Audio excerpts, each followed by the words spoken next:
two, three. Michael J. Payton. I got it right, right?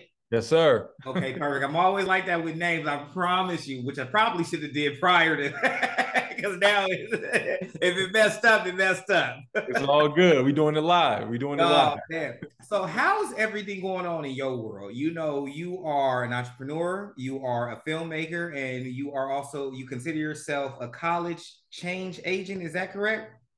I just consider myself a change agent. Like I hope to. I mean, Okay. or Well, you know, hey, look, we call it in right now. We already claiming it. So you are what you are. So in the future, you already gonna be that. you know what I mean. I do so much work outside of just film, and to me that's the through line. Everything I do is service. How can I give back to the community? How can I make sure that when I open a door opens for me, I leave that door open for somebody else? So people have called me a change maker. I just it sounds cool, but whatever anybody want to call me, man, I'll take it. Okay, but before we get off this thing, I need you to claim it and you walk in that. If we've called you that, then that's what you are. That's As what long it as is. That's what it you know is. how the saying goes, it's not, it doesn't matter what they call you, it's what you answer to. So since you answer to it, that's what we're gonna give it to you. That's it. That's it. Um, but no, really about this service, like where did this like strong inclination of this feeling, this desire, this necessity to really serve the community, to really give back, where does that come from for you? Oh, it goes back to, I mean, my roots. I was born in Oakland, and everyone knows Oakland has a strong, history of, being community oriented and being, from the Black Panthers to all the movements that was going on there, and just the philosophy that we have even to this day, the activism that comes out of that. My going back to my grandmother was very active in tenants' rights. Like I think she started one of the first like tenants' rights advocacy groups in Oakland in the 70s. My mom was very active in the community. She started a community group way when she was super young called Young People's Association from the age of 13. And she kind of just growing up always instilled that thing of like, you gotta, it's bigger than you. So as I got older, I was drawn to, music and entertainment, and that's what I did. But always in the back of my mind, it was like, I gotta make sure that I gotta pay it forward if I ever get successful in this space. And even before I was successful, even in film and anything, I've worked in the community. I worked in government. Worked under Governor Jerry Brown as an executive fellow here in California. Worked with the city of Stockton and Mayor Michael Tubbs on some, on storytelling and communication. So I mean, it's always been something that's just in me to like. It's bigger than just me. It's bigger than just it's bigger than just having fun. We also have to use that power and that energy to give it back to the people. Nice, I love that, and I think it naturally is an evolution of the path you're on, right? Because if you think about it from your ties to like that grassrootness, but the thing is that where does the real power come from? That comes from the narration, that comes from the stories, that comes from you actually not only just giving life, but also giving the people a control of the narrative. Because we know when it comes to history, the one Yeah, who tells it is the one who actually is in control. exactly, exactly, um, 100%. So, with that being said, how do you tie those two things in? That grassroots, that ability to want to, like, really not just give back, but help people understand the power of storytelling and actually give it like life. How, like, if I came to you, if I'm like, hey, Mike, I really need to, I need to get this out here for the community. So, take me through that process. For me, it starts.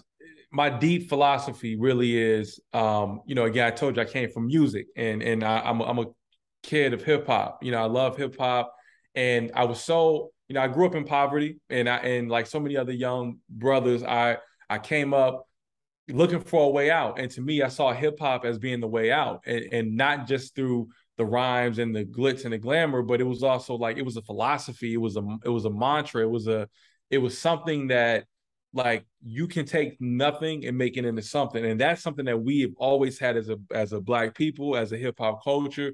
And so I said, man, wouldn't it be great if we could take that same kind of power, that same kind of storytelling? Because all songs are storytelling. All the music, all the everything is just story oriented, and it comes from a philosophy. It comes from a certain lens. And so if we take that and apply it to other spaces, if we take that same, lens of, hip hop and storytelling and coming from nothing, and knowing how to use emotion to get people to pay attention. If we took that and put that into other spaces, and whether that's, obviously what I'm doing now with film, or whether it's in policy making, we can really take that energy that we have as a people to, we already do it, by the way, with like commerce. We already do it with like, I mean, I was gonna say Yeezys, but I ain't really messing with Ye right now. But he's like, please make sure any all family and friends. When I said that, I promise y'all, please no.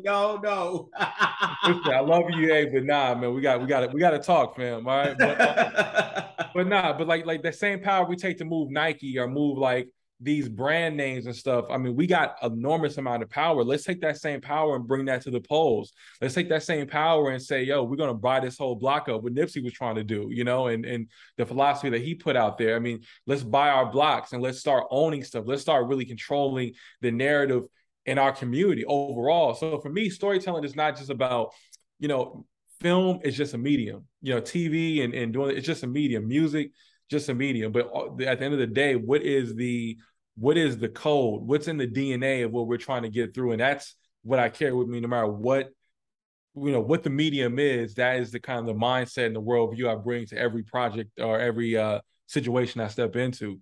Nice. I love that. You know what I think about when you were talking, and every time I'm listening to different, like whenever I'm talking to anybody, I always think of like, who do they remind me of when it comes to it, right? And and maybe I'm wrong, but you give me these kind of like John Singleton vibes because it's hip hop. And when you're talking about like this message, I'm thinking of like, let's think of, you could think of anything from Boys in the Hood. There's that message there, you could even think of, Baby Boy. You think of Yeah, Big Brains yeah, and Guns and Butter. You know what I mean? So yeah, you for kind of sure. give me that thing where because you said motion and Yeah. putting and so if that makes sense, if Yeah, I'm no. yeah, Hey, man, yeah. that's an honor, man. John Singleton is one of my heroes. If I can ever be compared to or thought of in the same way of him as him in any way, I'm honored, man. So I appreciate that. No, definitely. And even not a comparison, but I just see on that same trajectory, that path, Sure.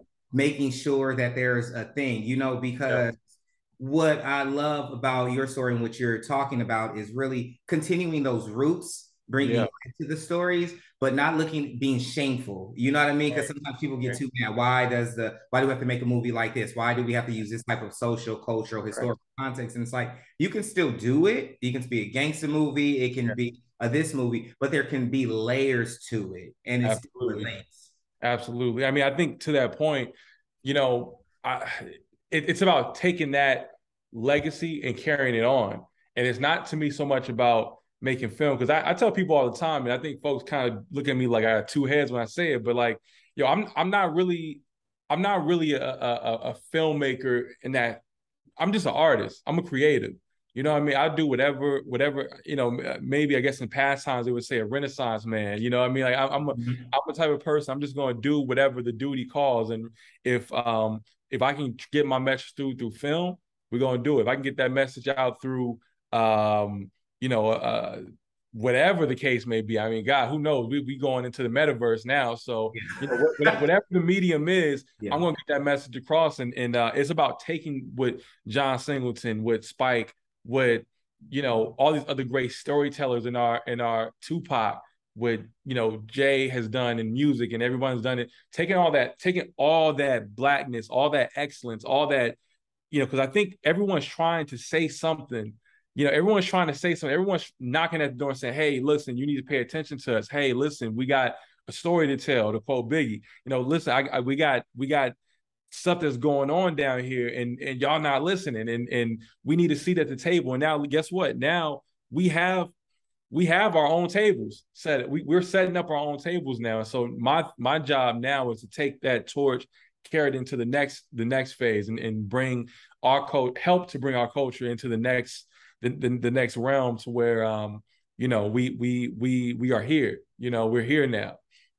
Nice. I love that. And I love that you said one thing, blackness, right? And And I think that's so important, especially because sometimes, especially with our culture, we feel this need that when we start to rise or for everyone to hear the message, we have to kind of water it down a little bit, right? And I always say you don't have to. I say the problem is we're the only culture that believes that we have to do that. We have to commercialize our culture. And I'm like, well, that really doesn't do us any justice, because once you water it down and you commercialize it, then you give other people the power of Yeah, utilizing it in a very commerce way. So we can look at it almost as weaponizing the culture exactly. in a degree, right? How do you Exactly. keep that message? How do you keep what you're doing black and unapologetic? I mean, I think you just be who you are. I think you just be who you are, and you don't compromise for anything. I mean, sometimes I feel like we be compromising for each other. We will water our stuff down for one another, thinking, oh, well, we won't understand this, we won't get this, we won't, you know what I mean? So but you know who doesn't compromise? Kendrick. Kendrick ain't compromising nothing because so much of his stuff is still going over people's heads. You know what I mean? And Mhm. he's still excellent and still making you think and pushing the boundaries. So honestly, some of the things that I may do creatively, um, and I know the world is just kind of getting to know me through this Murder Inc. doc, but once you get to see, all the work in my portfolio of what I'm doing, it may confuse some people. It may confuse some of our folks, like, well, why are he doing this? Why is this going? But the whole thing is to push those boundaries and not have no limits. It's like, I don't care what white folks think. I don't care what black folks. I don't care what. Only thing I care about is what the truth is. Like, and that truth and that realness is going to speak through no matter what. You don't have to try to pacify a certain. You just be who you are.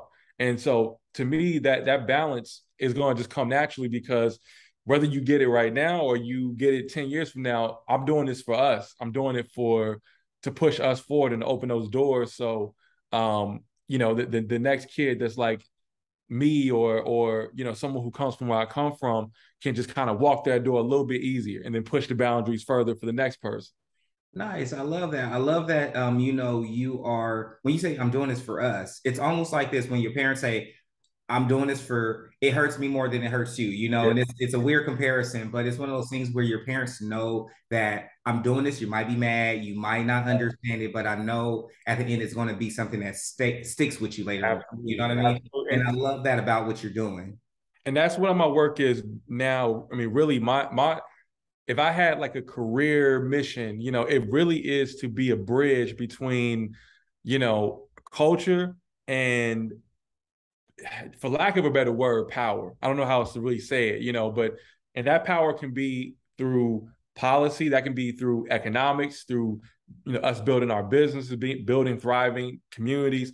I just want to be that bridge because I think so many of us, Mike, so many of us have this. We have these barriers up, because real or imagined, like, well, I can't get there because this, or we don't do this because that. I can't say how many young black folks I talk to be like, yo, politics ain't for me. That ain't for us. Oh, that's what they do. But man, whether you like Biden or Trump or whoever you voting for, guess what? When you send your kids to school, who sits on that school council matters. Who's your sheriff in your town matters. Who your mayor is matter. Who your chamber of commerce is. All this stuff affects, and you wonder why we don't have jobs in our community, or you wonder why other folks from other who are outside of the community come in and open up businesses and make money off of us, and we don't. It's because we don't understand that it is all this stuff is connected. It's not this is over here and that's over there. No, we have to, the same way we involved with, we love our, our fashion, and we got culture movement. We got to move policy as well. We got to move business. We got to start setting up our infrastructure so that we can truly thrive and not so when things happen, we're not in the street saying, please give us a seat at the table, stop killing us. We can be like, yo, this is going to happen whether you like it. This is not happening. Y'all not doing this. You know what I mean? So I'm just on. That's the wave I'm really on. That's what I really want to do in my career in terms of like what creating things that make people think or pushing the boundaries, leveraging our culture, leveraging the things that we do best to Mhm. bring us into where we really need to be. Nice. I love that. The reason why I say that is because one of my masters is in commerce and economic development. And so when we look at those things, right? So what you're saying is so on part because of how you talked about leverage and culture and utilizing that thing. Because one thing I see with our community now, there's three things I despise when people say out loud a lot or push for our community within our community. When they say LLC, trademarks, or purchasing a home, and they use generational wealth as words. I'm like, okay, those are I all have no nice. idea what that means. Exactly. I'm like, oh my gosh, would you stop saying that? I see so many people, they'll buy a house and thank you. But the thing is, people don't Yeah. even understand the American dream was based off of soldiers coming back from World War II. So when you think about Right. all that, I'm like, the American dream was based off of people just being displaced and now they're back. Right. Right. You have to Right. under, and that literally was just like 2 days ago. Like Right. Right. Seriously. Yeah. Yeah. and then we do need those type of things and talking about leveraging culture, building infrastructure. So, I commend you for even, having that thought process and, and pushing that forward because we need more people talking like that than more Yep. people telling everybody, hey, I have an idea, go for LLC, but no one's telling them about the $800 tax they have to pay. Or Oh, if they actually it, need it creep oh, up on you too. okay, That creep go up get on you an EIN. I'm like, right when your LLC is, right. you go get an EIN. It's not a secret, and it's Right. not like it's not Lord of the Rings, and it's Right. not Middle Earth, Right. Right. And Michael, I think I'm so glad you bring that up because that's one of the things. Like we have the power to make things culture. The same way, again, I keep saying Nike and shit like that, but like the same way we made that cool. We've made now, it's not about bags and this. It's about LLCs and deeds. Like, okay, cool. That's great. It sounds so good on paper, but this is how you really do it. And this is what it really means. It's not just like saying it and not just like, okay, well, that sounds cool. Let's take that culture and make it and actually make it capital. Let's take that real culture and let's take these things and not just make them cool Instagram memes and cool things that you say, but like let's actually really do the thing that it takes to gain real power in our community. Like really, like we have it within ourselves that we can actually have thriving communities. Like I see it all the time. We have it. I mean, we have our hip hop ecosystem that is thriving, but I don't know if we've fully taken advantage of it yet. And I think a lot of it comes down to communication and storytelling, and it just gets back to my whole job, and it's I think we just have to do a better job of communicating what that vision is and needs to be, so that it is more than just like a catchphrase or something like that. We need to actually now we need to start systemizing this whole thing. So I'm right there with you. I'm glad you brought that up. No, definitely. And I want to now use that as a segue to talk about hip hop and culture because there's a term in economics called intertemporal resource allocation. And that's when you're looking at the usage Write of. that down. Hold on, man. I just got a master's from NYU. I don't know. I don't know what the hell. Write that down. I'm listening though. Oh yeah. So intertemporal resource allocation, that literally is an economic term to say that we're going to make decisions based off of the availability of resources for the next generation. So that's always something really stuck in my head whenever I think of things, because when I hear these policies and when I hear these, everybody talking about that, I'm like, but you have to understand, like, what's the impact of what you're saying yes to or no to 10 years from now? Because that's where the intertemporal part comes in, from environmental to city development, red line. That's how all these things happen. But because we don't have that conversation and we don't look at that power that we have when you talked about going into hip hop, you look at that. Adidas, who did it? DMC, right? When we look at the sales for 1738 went up because of who? Why? Right. Right. Exactly. You look at any of the things that we put our things onto. You look at the Von Dutch story. Who did they make sure that pushed it? Oh You yeah. know, Yeah. anything. You look at the UPN story. What did they say? What did they do? You look at the true truth of it.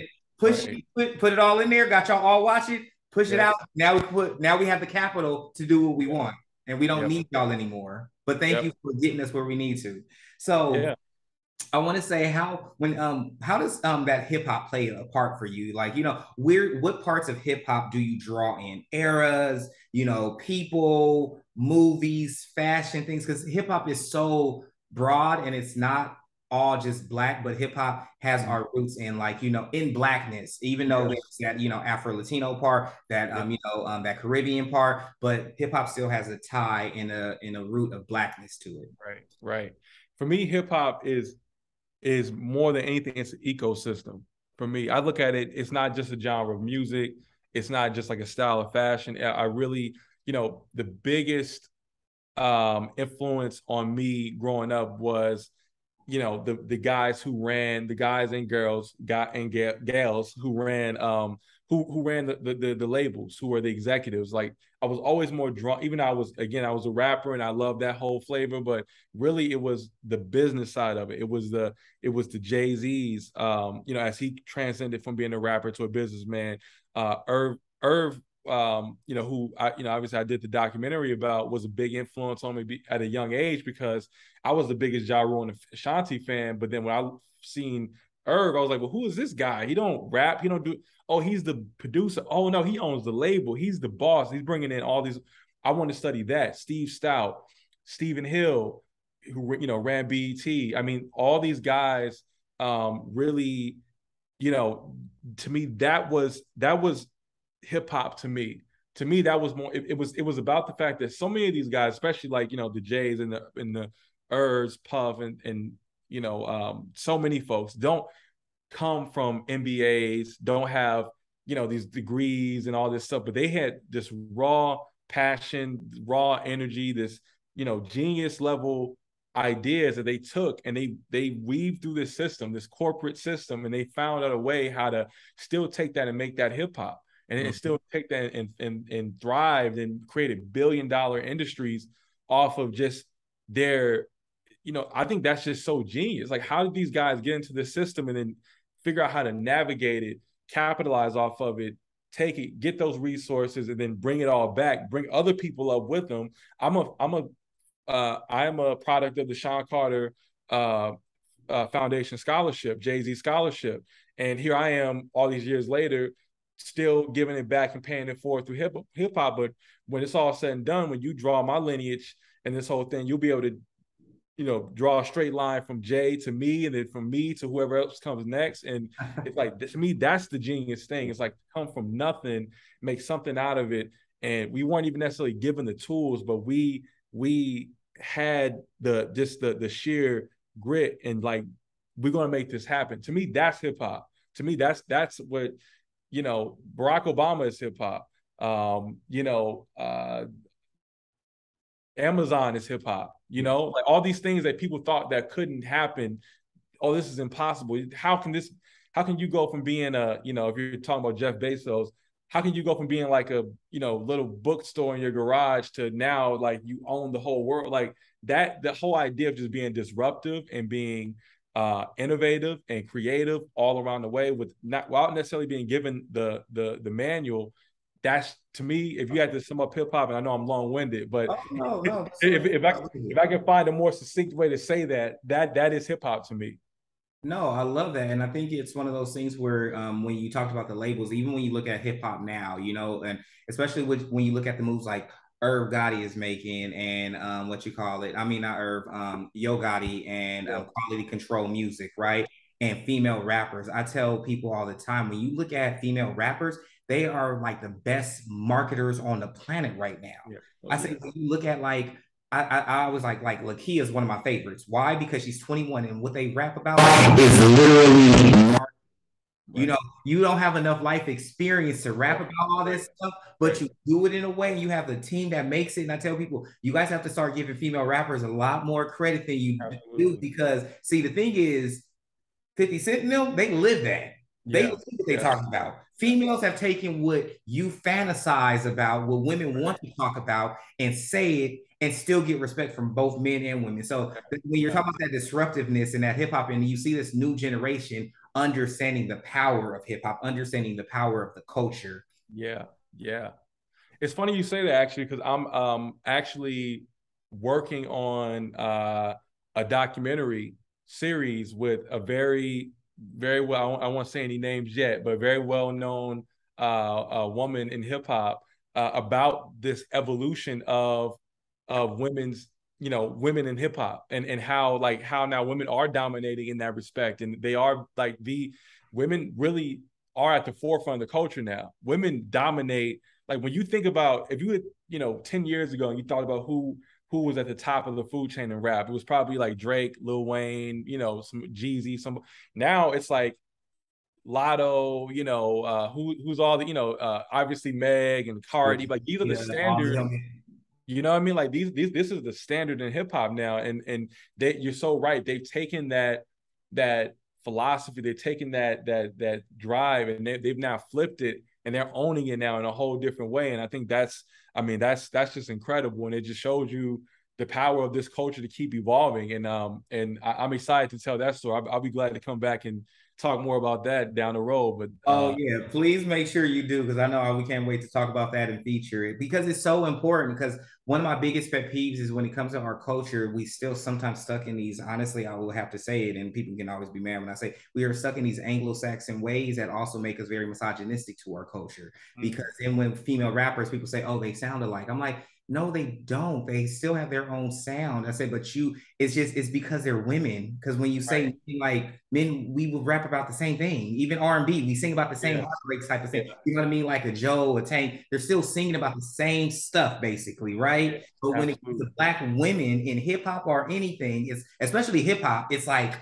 oh, there's too many this, there's too many that. We do that in hip hop right, a right, money bag yo, you want to find another money bag yo. Like, why is it like yeah, it's always like it's something wrong? You get a right, Miami or you get a JT. right, It's right, like we have to really be able to look at the lens and give credit to where it's due and really actually look at the evolution of hip hop and not try to look at it from our generational standpoint, but look at it from where it is, where it came from. Because right. I tell people a lot of times when they have the whole conversation about Nicki and Little Kim and whatnot. I tell people all the time, but when you look at the era of the time Little Kim came on, you don't have the same white people making TikToks like they do with their music. You know what I mean? It's just a difference in generations. It's just a difference in acceptance and what's more common in households now. Yeah.